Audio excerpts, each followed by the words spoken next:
Bom, boa tarde a todos, todas. Nós vamos apresentar o tema, né, o trabalho voluntário, autonomia e incidência política na definição do Sistema Municipal de Bibliotecas. Eu, Flávio Morgado, Marli Vizin, que está ali, a Viviane, a Maria Antônia, e nós somos todos da Rede Beija-Flor, de Pequenas Bibliotecas Vivas de Santo André. Tá? Aqui vai para frente. Então, a nossa ideia, né, é mostrar, né, no caso da cultura, que ela é uma cultura nem da cidade, nem para a cidade, mas uma cultura pela cidade. E vai das manifestações clássicas, né, a chamada cultura do espetáculo, até o dia a dia das pessoas, os fazeres que marcam o ritmo de vida da cidade. Essa maneira de atuar nós atuamos no direito à literatura como direito humano, né? E o nosso local de atuação é a cidade de Santo André, principalmente, né? E é uma cidade rica, um IDH muito alto, e uma cidade também muito desigual, um índice de Gini bem baixinho, né? O local, né, a escolha, né, política nossa é da ampliação da democracia, né? A atuação em comunidades vulneráveis é uma escolha, na luta por quê? Pela diminuição das desigualdades. É um duplo movimento, né? Desde as comunidades vulneráveis até os locais onde o orçamento, né, que define prioridades é discutido, é definido, é decidido. A gente trabalha num contexto que é bastante antidemocrático, não é novidade também, né? De ataques à cultura em geral, não é só Santo André também, e de crise das instituições, né, políticas, empresariais, organizacionais. Trabalhamos com o conceito de bibliotecas comunitárias de terceiro lugar do Oldenburg, que é o de nem a casa, nem a escola ou o trabalho. Esse terceiro lugar é uma das bibliotecas vivas, que é de relações horizontais, que é de relações democráticas, que é de convívio e assim por diante. Nós participamos, né, ativamente, né, dos fóruns de cultura da Sociedade Civil de Santo André e não participamos mais, por impedidos de ter voz, né, do Conselho Municipal de Políticas Culturais. Estamos lá presentes, mas não temos voz nem voto, então, mas insistimos, com certeza. Esse diagrama, ele mostra um pouco o desafio, né, de caminhar de uma cultura, né, que é vertical, né, hierárquica, para uma cultura horizontal. Então, a gente tem de um lado, ali do lado esquerdo, os fóruns, né, fóruns da sociedade civil. Do lado aqui direito, o executivo, né, com a prefeitura e Secretaria de Cultura, com o seu departamento de cultura, departamento de planejamento e projetos especiais, departamento de lazer. E, fazendo a ligação entre esses dois mundos, né, nas instâncias chamadas de articulação, de pactuação, de deliberação, né, o quê? Esse encontro, né, da sociedade civil com o executivo. Ele é feito basicamente pela Conferência Municipal de Cultura, que traça diretrizes para o quê? Os conselhos municipais, no caso, o Conselho Municipal de Política Cultural, né? Essa composição desse conselho é paritária, né? Então, tem lá metade desse conselho é do executivo, né, remunerado para isso, um tempo para ir, assim por diante, e a outra metade é da sociedade civil. Quem são esses elementos? Né? Os coletivos, os trabalhadores da cultura, usuários de equipamento e espaços culturais, entidades jurídicas, universidades. E a ideia é que a gente faça, né, consiga fazer uma articulação e uma mediação desse processo com o executivo. Não é uma coisa simples, como a gente vai mostrar.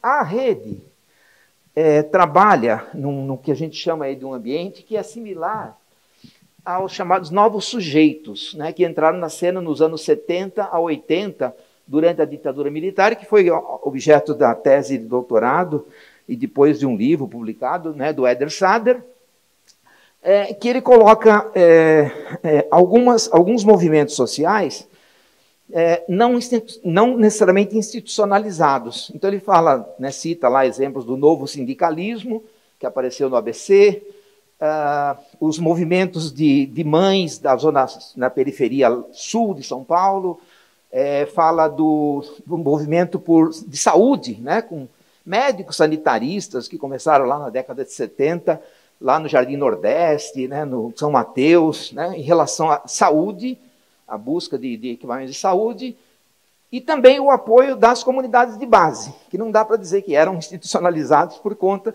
né, principalmente da relação com a instituição maior da Igreja, né, da Igreja Católica. Então ele coloca esses novos sujeitos como elementos de mudança, né, de provocar de mudanças não institucionalizados. Então, a nossa prática política e social é produzida em rede, né, a ideia da rede, e de luta por políticas públicas de Estado permanentes, né?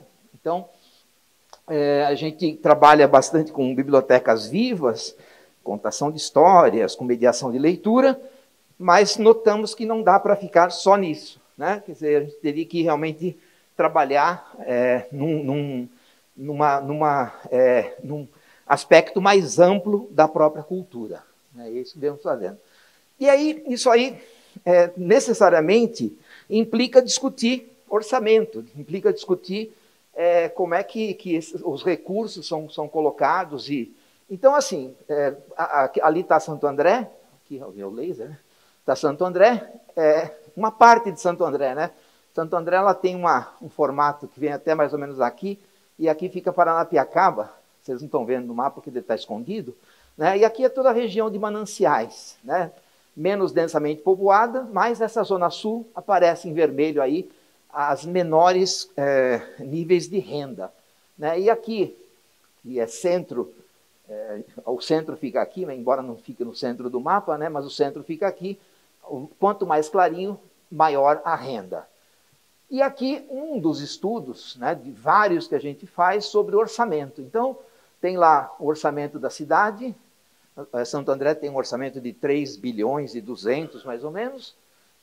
Tem o orçamento da cidade que os 3 itens ocupam aí a maior parte, né? São os itens de orçamento com acima de 500 milhões de reais, né? Então, saúde, educação. Então, nesse gráfico tem o valor orçado, né, quanto estava previsto, quanto foi executado, e uma diferença. Então, aqui dá para ver, por exemplo, que algumas rubricas perderam dinheiro. Então, por exemplo, a administração perdeu, transporte perdeu, né? Cultura foi executado, bem pouquinho, está aqui a cultura bem... Executada. Exatamente. Então, essa aqui, a cultura está executada, né? Boa. As palavras ajudam bastante. Então, assim, esse grupo aqui de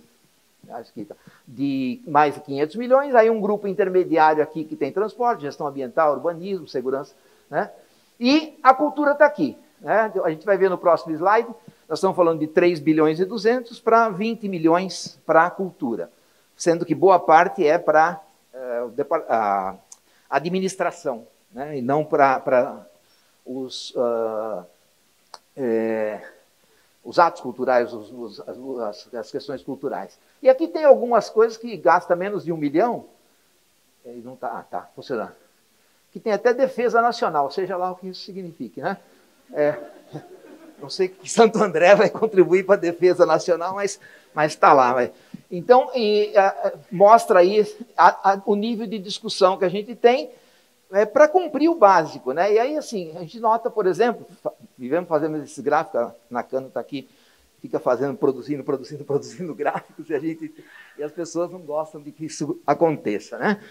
Que mostra lá o orçamento de 2 bilhões e 300, deixa eu ver, aqui está, está funcionando, 2 bilhões e 300 e os 21 milhões, 22 milhões, que dá 0,9. Nem sempre foi assim, nunca foi a maravilha, mas a gente já fez um acompanhamento desde 2002, né? 2002 foi o ano do assassinato do Celso, o João Famileno era o vice dele, foi reeleito, depois veio o Aidan Ravin, o Carlos Grana e Paulinho Serra, né? já foi eleito e reeleito, e a tendência, tem uma coisa fora do gráfico aqui, mas a tendência é de diminuição, né? Saímos lá de quase 4%, né, do orçamento da cidade para 0,9%. Então, nessa de 0,9% está muito difícil de concretizar o Plano Municipal de Cultura, né? Então, é uma coisa interessante aí, a bomba aqui é que com essas políticas, quem vai para a UTI, não por causa da Covid, é o próprio orçamento, né, a própria cultura, tá? Executada, como diz a Patrícia.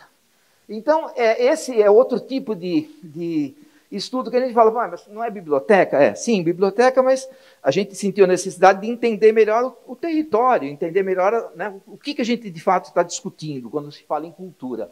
Então, faz pelo menos 2 ou 3 anos que a gente vem discutindo ou propondo, né, onde é ouvido, um sistema municipal de bibliotecas, né, um sistema de bibliotecas que seja integrado, que seja, né, da cidade. E esse mapa, esse diagrama, ele mostra justamente isso, né? Quer dizer, aqui aquele pedaço de Santo André, aqui está o limite lá da área de mananciais, e a gente vê o seguinte, a concentração dos equipamentos culturais, que são essas ampulhetas aqui, mais no centro. Existem alguns equipamentos aqui que não são da cultura só, né? Os CESA são centros educacionais de Santo André, os CEL são centros esportivos e de artes, e as bibliotecas. Então, a gente tem batido muito no sentido de que todos os territórios têm bibliotecas. Então, a ideia seria, para fazer essa integração, essas elipses mostram por onde a cidade se irradia, e aí sim, a ideia é criar elementos que sejam agregadores, que sejam integradores para bibliotecas. Alguns já existem, né? Aqui está escrito que é a Fundação Santo André, é uma escola pública lá de Santo André, municipal, né? Existem CELs que podem ser utilizados, existe uma ideia de construção de uma plataforma, né, no Alto do Eucaliptus, que é uma das favelas que existe, lá na zona sul, né, da cidade, perto do Parque do Pedroso. Então, assim, essa ideia de proposta, só que ela não encontra eco no executivo, né? Ou seja, ela não tem, agora está começando, eles estão começando a querer discutir, né, por conta dessa visibilidade aí que foi dada nas inúmeras discussões. 2 minutinhos, tá? Tá, eu estou terminando. Acho que é um slide pequeno. Então, lá. Então, as reflexões que a gente traz para começar essa conversa seria justamente o quê? Na relação com os outros atores da sociedade, a ideia do direito à literatura tem ganhado espaço.